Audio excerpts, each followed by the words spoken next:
Buenos días, mientras Ferran me ayuda.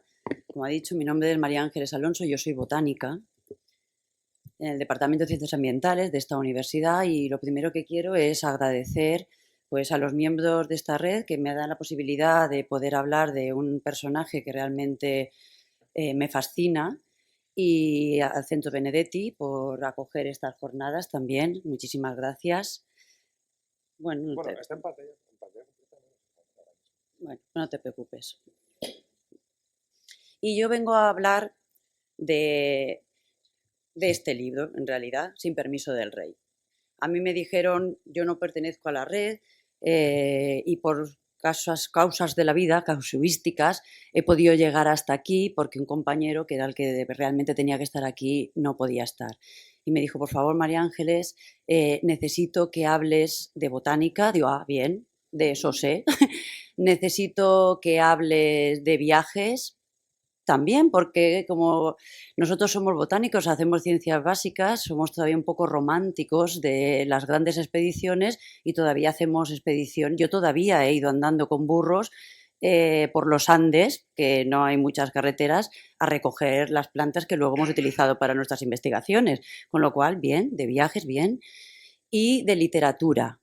Ah, bien, lo voy a intentar. Bueno, me lo puso realmente en bandeja porque precisamente estaba leyendo este libro que es del año 2021, pero que habla de una mujer del siglo XVIII, que es realmente yo creo que es conocida casi ya por muchísima gente, porque a raíz del 11 de febrero, del Niño y la Mujer en la Ciencia, pues se está recuperando muchas figuras femeninas que estaban olvidadas, que estaban escondidas, que realmente ahora veréis que realmente solamente han tenido que ser recogidas de algunos diarios, de viajes, etcétera, que es Jean Barrett, que es la mujer que dio la primera mujer que dio la vuelta al mundo, disfrazada de hombre en un barco, en una expedición. Quiero decir que no estoy realmente diciendo nada que a lo mejor no sepáis, ni estoy destripando el libro, ni es mi intención. Porque en realidad el libro es un viaje interior. Está escrito por una mujer, voy a seguir, que es María Teresa Tellería. María Teresa Tellería es una botánica, es micóloga y es científica, fue directora del Jardín Botánico de Madrid y realmente traigo este libro porque la segunda parte de la botánica en la que quiero hacer un poco de reivindicación es las colecciones botánicas.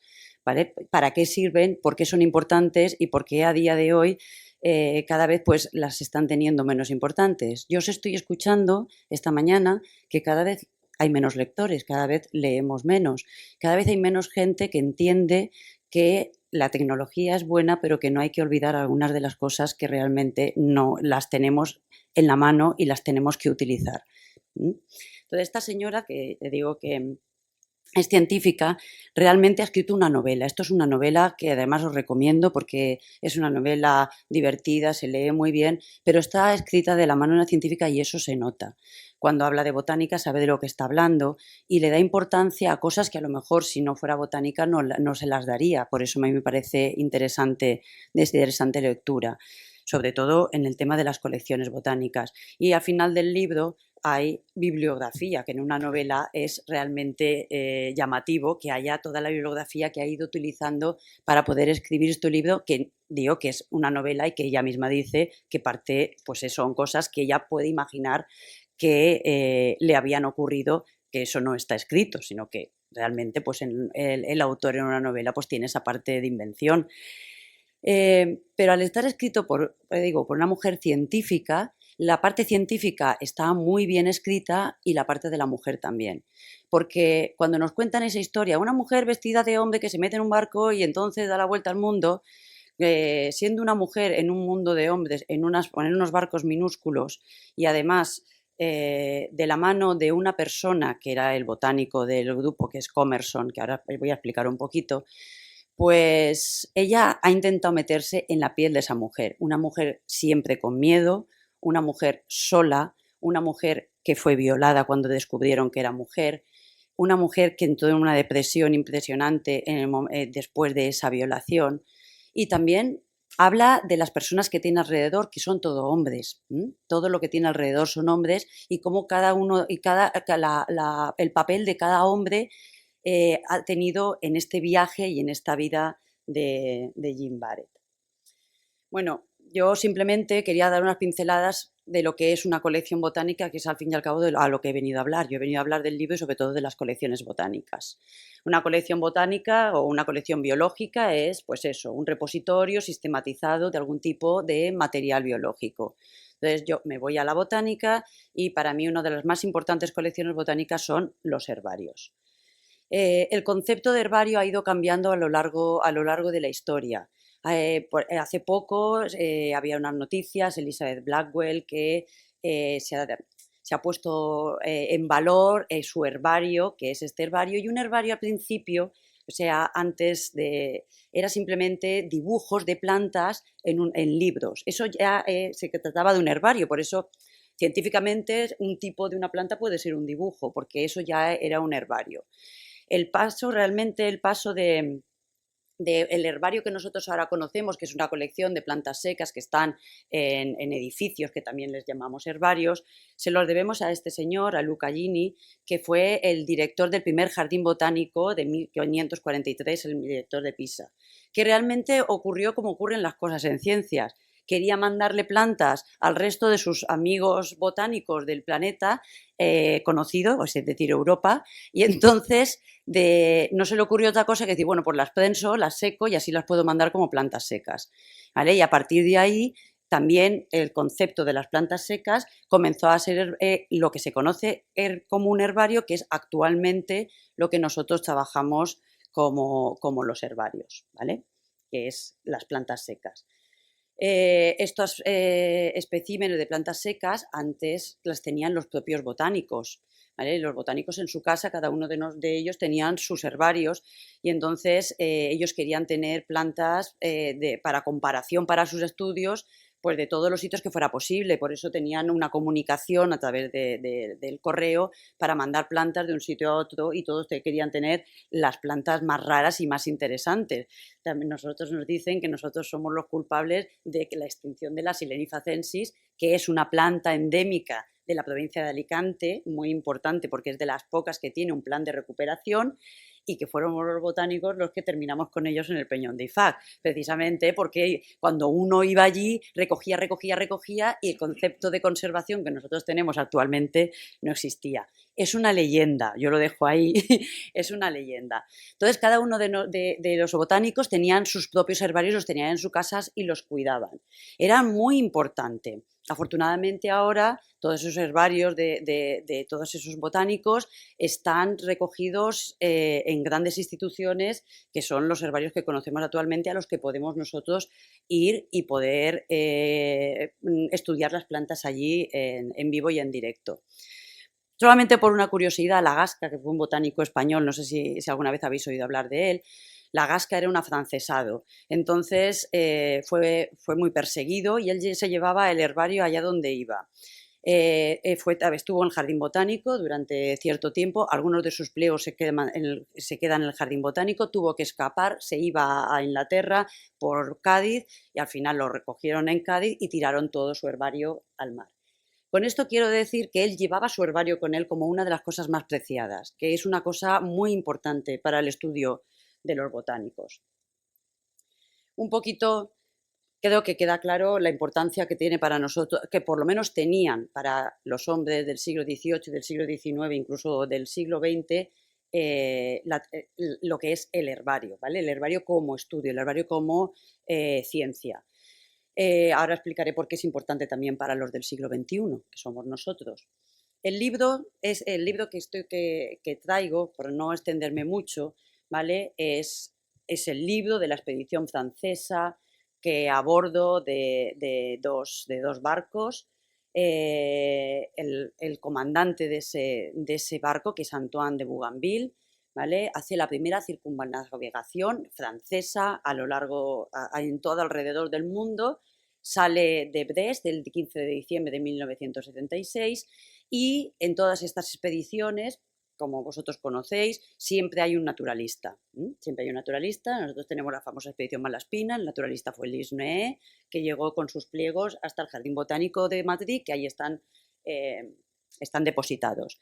En este caso, realmente, en este caso, el rey le dio a Philibert Commerson, que era un botánico muy importante, fue precisamente Linneo el que decidió que fuera él el que se fuera en esa expedición, fue el primer botánico del rey, no era naturalista, era el botánico, un botánico real. Este señor estaba ya enfermo, tenía problemas sobre todo en la movilidad, pero aún así, claro, era una cosa tan de orgullo para él que decidió embarcarse, enrolarse en esa expedición que iba a dar la vuelta al mundo. Y en esos momentos, con él existía una persona. Esa persona era Jean Barrett, que era una mujer hija de campesinos, que cuando murió su madre conocía muy bien las plantas y entonces ellas podían ganarse la vida precisamente haciendo un poco de curanderas, ¿no? Por el conocimiento que tenía de las plantas. Cuando ya Jean Barrett dice, no, yo tengo que sacarme adelante, se va a la ciudad y entonces se pone al servicio de Commerson como institutriz de su hijo. Commerson tenía un hijo y comienza a trabajar en la casa de este señor que era viudo, ¿vale? Evidentemente, el roce hace el cariño y en esa casa no se sabe exactamente qué pudo ocurrir, pero la cuestión es que el conocimiento de las plantas de Jen con Commerson pues hizo que fuera imprescindible para él. Él le arreglaba las plantas, ella le arreglaba las plantas, ella se lo cuidaba todo, aparte de cuidarle al hijo. Entonces, cuando llegó el momento de enrolarse, pues decidió que se la iba a llevar con él. Pero claro, no se la podía llevar así, porque por eso mi charla no se titula Sin permiso del rey, porque claro, se la llevó sin permiso del rey, por eso se titula así este libro, sino sin permiso del rey, porque al final sí que supo que era una mujer y entonces pues tampoco se portaron tan requete mal con ella, ¿no? Ahora veremos, no voy a desvelar el final, pero bueno, Luis XV, que fue el que puso el dinero para hacer esta circunnavegación por todo el mundo. Jane se disfrazaba de hombre, pero aquí es lo que me gusta del libro. Yo sabía la historia antes de leer el libro, no tenía, pero quería leerlo porque era una novela. Y ya digo, una de las cosas que más me ha gustado de este libro es precisamente eso, qué sentía esa mujer. Porque esa mujer tuvo que entrar en el barco pareciendo que Commerson la había contratado justo en el mismo puerto, que no conocía al grumete de nada, se pasó a llamarse John, no lo conocía de nada. Entonces ella dormía con las personas de bajo rango, él era oficial francés, con lo cual estaba en un camarote. Entonces ella pasaba todo el día arreglando las plantas y todo en el camarote, pero cuando llegaba el momento de dormir se tenía que ir a dormir con toda la tripulación. Imaginaros lo que tuvo que vivir esa persona, mujer, rodeada de todos los hombres en un barco tan pequeño y siempre escondiéndose, y cuenta aquí las llagas que le salían de los vendajes que se ponía en el pecho para que no se notara y bueno, la verdad es que esa historia es una historia espeluznante y que es muy interesante, digo, por eso es interesante la lectura de este libro, independientemente de que se conozca o no la historia de esta mujer. Bueno, llegaron primero a América, ¿vale? Ahí es donde descubren esta planta, que todo el mundo conocemos porque la Universidad de Alicante está llena, que es la bugambilia. Y una de las cosas que hacía Commerson era pues que le dedicaba cosas a las personas que le estaban ayudando, ¿no? En este caso, esta planta está dedicada al capitán del barco, Bougainville, ¿vale? Y se la dedicó allí mismo, en el barco, que directamente ellos recogían los pliegos y entonces en el pliego está escrito por Commerson todo bueno, que se había dedicado al capitán, etcétera.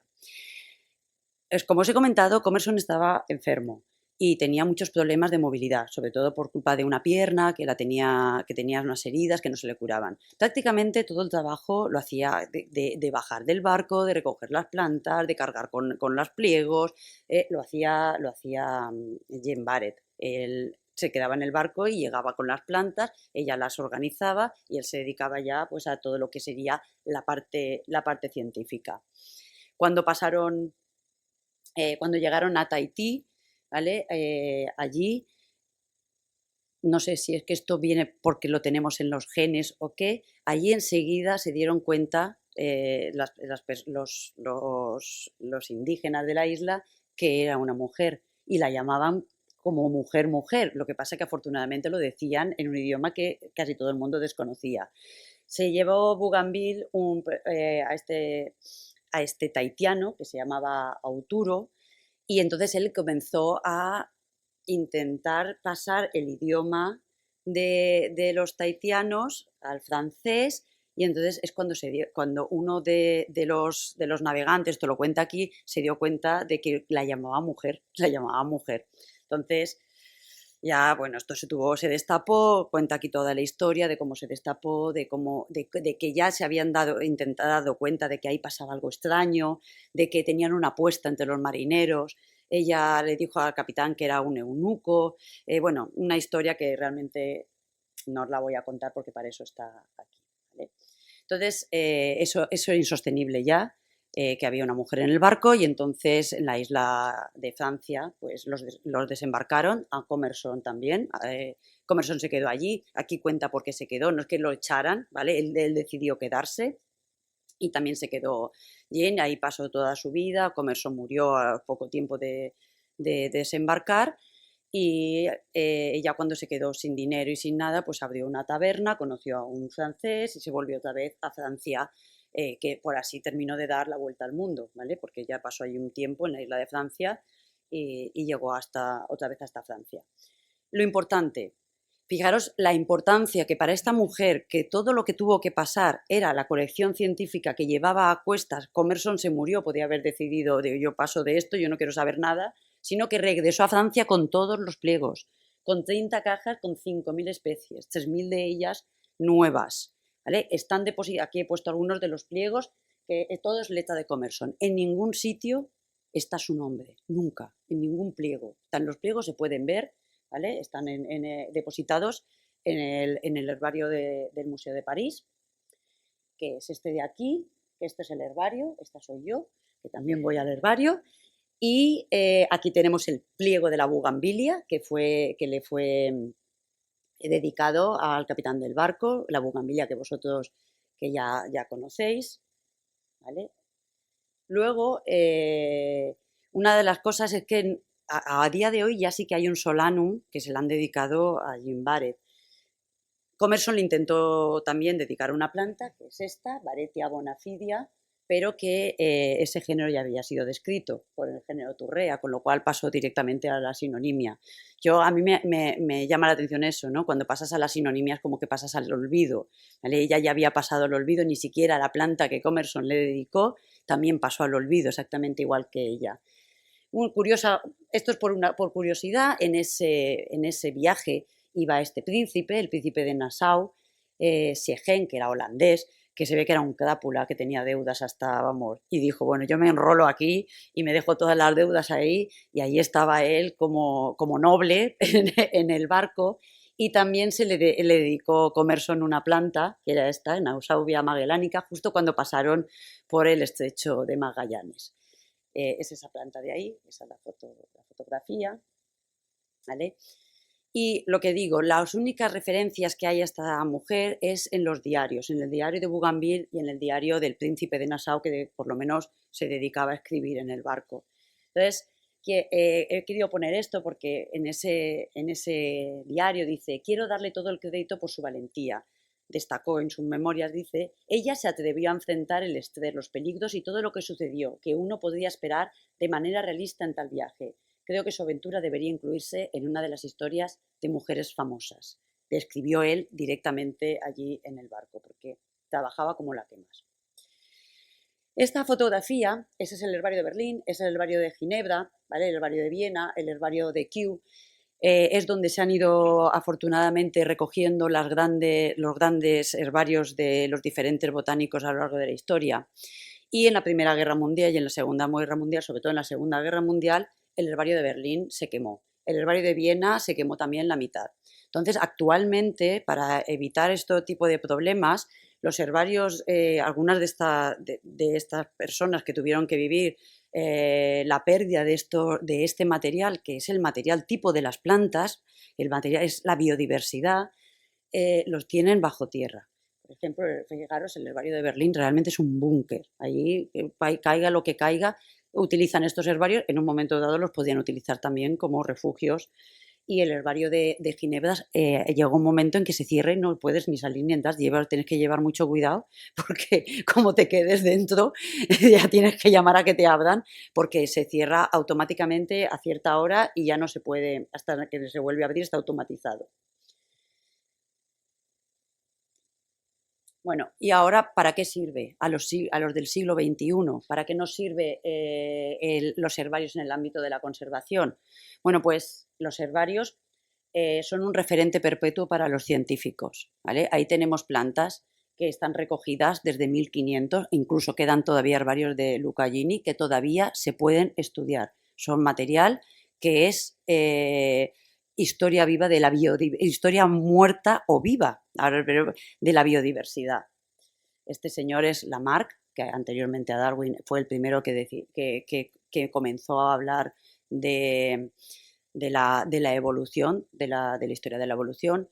Y quería comentar una cosa que ha dicho alguien, no sé si ha sido Pilar o que hablaba sobre... Ay, da igual, que iba a contarlo y se me ha ido. Estaba hablando de la mar... hablaba sobre la mujer, no, tú, sobre la botánica. La botánica ha estado siempre en manos de mujeres, siempre ha estado en manos de mujeres. Comenzó a estar, y esto, Linneo, sabéis que es el padre de la taxonomía, Linneo es una persona muy famosa, Linneo era fijista, no era evolucionista. Creía, pues con lo que se creía en esa sociedad, que todas las plantas o animales los había puesto Dios tal y como están y no había habido ningún cambio. Vivía en el momento de Lamarck del evolucionismo, pero él tenía esas ideas y no había manera. Uno de los grandes problemas que tuvimos la mujer, yo siempre lo digo porque Linneo realmente yo le respeto mucho, es el padre de la taxonomía, fue el youtuber de la época, a él le debemos que las plantas tengan dos nombres, el binomen, como el Homo sapiens, ¿vale? Pero le gustaba tanto la sexualidad que decidió la primera de las clasificaciones botánicas que hizo en base a los órganos masculinos. Eso fue revolucionario, revolucionó a la gente y se pensó que entonces ya no era apta esa ciencia para que las mujeres la siguieran estudiando. O sea que ese fue el primero de los pasos en los cuales decidieron que ya la mujer no era apta para esa ciencia. Luego ya al no poder entrar en la universidad, cuando la botánica pasó de ser un arte a una ciencia, es cuando realmente ya terminamos ahí hasta que por fin volvimos a la carga las mujeres. ¿Por qué es importante el lugar, el herbario, las colecciones de plantas secas? Porque a día de hoy me vais a decir, bueno, esas fotos que hay en los herbarios que tú puedes verlas, que tienen que que son muy buenas fotos, que tienen muy buena calidad, pero hay otras cosas dentro de las plantas que no se pueden ver en una fotografía. Es decir, tenemos esa necesidad de poder ir a los herbarios, como por ejemplo he puesto aquí una planta que acabamos de describir hace muy poquito tiempo, que yo tengo que ver las semillas y las semillas no se ven en las fotos. O voy a los herbarios porque ahora hay sitios donde no podemos ir. Quien de ahora se le ocurre irse a Irán, por ejemplo, nosotros trabajamos con el género Tamaris, ¿quién va a irse a Irán ahora a recolectar Tamaris? Bueno, pues tenemos la suerte de que otros fueron por nosotros y están en esos herbarios donde podemos consultarlos. Nos dan muchísima información, todo esto del cambio climático, también podemos utilizar la información que tienen las etiquetas de los pliegos de herbario para saber exactamente qué plantas habían en cada sitio, en un lugar en concreto. Esa información está escrita en los pliegos de los herbarios. Y luego una cosa que siempre le pregunto a mis alumnos, sabemos de las extinciones gracias a que sabemos que existían. Nunca sabremos que una planta o un animal se ha extinguido si no lo conocíamos antes.